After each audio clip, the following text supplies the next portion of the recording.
शिवकांत जी, क्या ये फिल्म किसी षड्यंत्र का हिस्सा है, जैसा कि एक नैरेटिव बनाने की कोशिश की जा रही है, जैसा कि देश के विदेश मंत्रालय ने कहा कॉलोनियल माइंडसेट से बनाई गई फिल्म है। भारत के जो टीवी चैनल्स हैं वो तो बाकायदा ये कह रहे हैं कि इसके पीछे एक षड्यंत्र है, एक साजिश है। शिवकांत जी,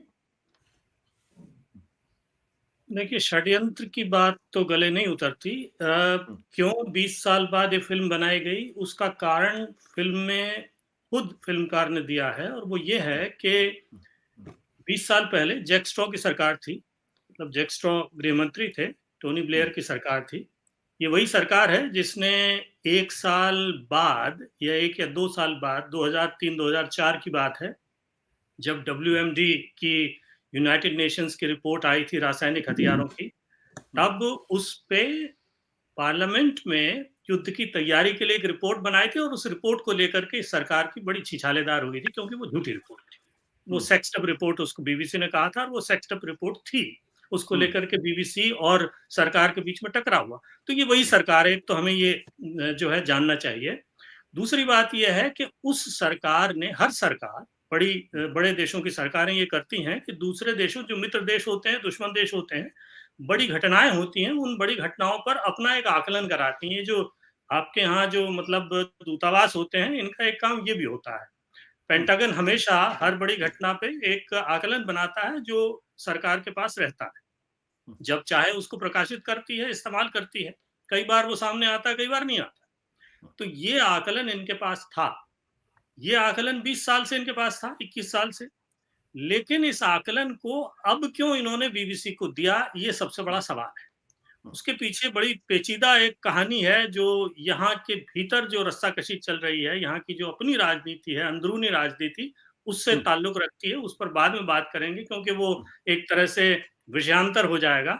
तो उस रिपोर्ट के आने की वजह से पैग मिला बीबीसी को, और कोई भी बड़ा पत्रकारिता वाला ऑर्गेनाइजेशन, अगर इतना बड़ा पैग आपको मिले, मान लो भारत सरकार की भी कोई रिपोर्ट होगी बांग्लादेश को लेकर के, या किसी भी और बड़ी घटना को लेकर के, वो सरकार की रिपोर्ट कल को आपको मिल जाए, तो आप उस पर बैठेंगे क्या?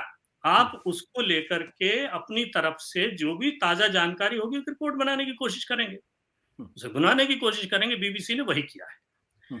लेकिन केवल वही नहीं है, वो गुजरात की घटना थी, लेकिन उसके अलावा आज जो चल रहा है, जब से प्रधानमंत्री बने हैं मोदी, उसके बाद के जो 8 साल हैं, उस दौरान यहाँ के जो मुसलमान हैं, उनके मन में किस तरह की शंकाएं हैं, या जो उनके लिए सोचते हैं, उनके मन में किस तरह की शंकाएं हैं, और किस तरह की चीजें चल रही हैं, वो एक तरह का आईना था। तो वो आईना भी भारत को, या दर्शक को, भारत के लोगों को दिखाना बीबीसी का एक उद्देश्य रहा। इसलिए 2 भाग है। पहला भाग गुजरात के दंगों पर है, दूसरा भाग आज जो चल रहा है, जो कि कल दिखाया गया था, वो उसके ऊपर है। इसलिए ये डॉक्यूमेंट्री उन्होंने बनाई। माइंडसेट इसके पीछे कॉलोनियल था या नहीं था, अब ये तो जो बनाने वाला है उसकी एक दृष्टि होती है। देखिए, कैमरा, लोग कहते हैं झूठ नहीं बोलता। कैमरा जहां भी खड़ा कर दें, तो कैमरे में जो तस्वीर आएगी वो सच है। लेकिन कैमरे का कोण आप किस तरफ रखेंगे, उसके पीछे कैमरे को आप कहां ले जाएंगे, कहां नहीं ले जाएंगे, ये तो आप करते हैं ना। तो ऐसी कुछ चीजें हैं जिस पर सवाल उठाए जा सकते हैं, इस डॉक्यूमेंट्री में भी उठाए जाएंगे। लेकिन जो फुटेज है, वो अपने आप में इतना पावरफुल है कि वो कहने के लिए काफी। बट शिवकांत जी, जिस तरीके से भारत की सरकार ने इस पर रिएक्ट किया है, जिस तरीके से इसको रोकने की कोशिश की जा रही है, और जिस तरीके से कॉन्स्पिरेसी थियरी के बारे में बातचीत हो रही है, और ये खासतौर पर कहा गया कि भाई G20 में जो भारत को लीडरशिप मिली है, उसकी वजह से जो तमाम बड़े देश हैं उनके उनके यहाँ दिक्कत है, उनको परेशानियां हैं, और उसमें भारत की छवि को खराब करने की कोशिश की जा रही। ये अनायास नहीं है, ये भी कहा जा रहा, बड़ी मजबूती के साथ कहा जा रहा। कुछ लोग ये भी कह रहे हैं बीबीसी की संस्था क्या है, बीबीसी तो इसके क्रेडेंशियल्स क्या है, ये तो व्हाइट मैन्स का एक भारत को देखने का नजरिया है, ये भी कहा जा रहा। इन सब बातों में कितनी सच्चाई आपको नजर आती है? देखिए, बीबीसी की संपादकीय साख या पत्रकारिता की साख अपने आप में कैसी है, ये जो है वो लोगों के कहने से तय नहीं होगा। ये तो बीबीसी की साख पिछले, अब 100 साल हो गए हैं बीबीसी को काम करते हुए।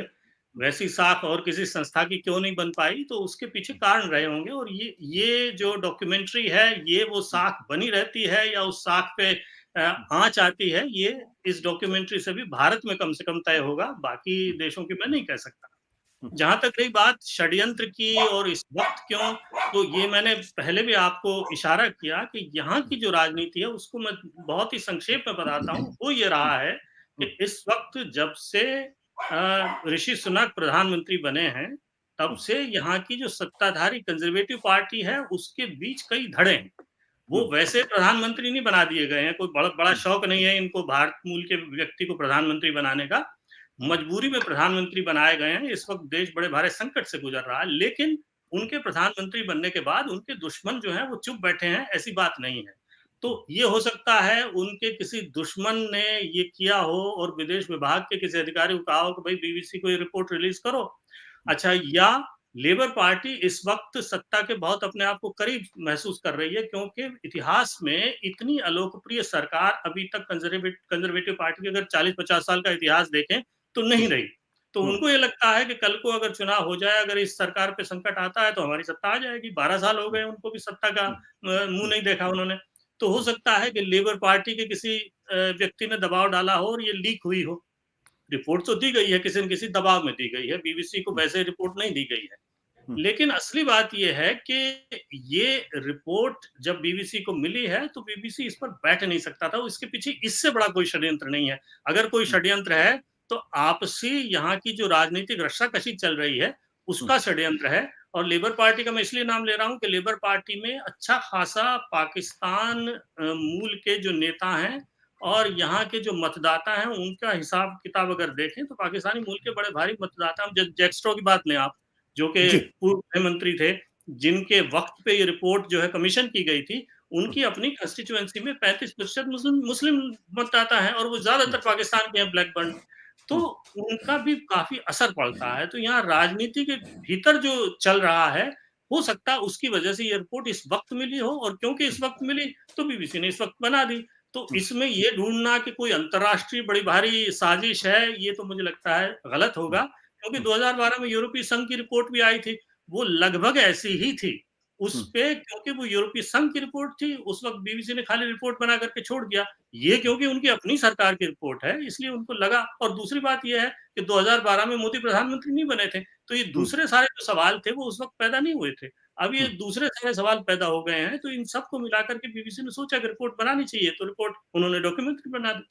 उन्होंने रिपोर्ट बना दी और देश की हमारे अपने सरकार ने उसको बहुत बड़ी रिपोर्ट के तौर पर पेश कर दिया, एक तरीके हाँ, उस पर बैन लगा के उसको रोक लगाया। सत्य हिंदी का ऐप डाउनलोड करें गूगल प्ले स्टोर पर।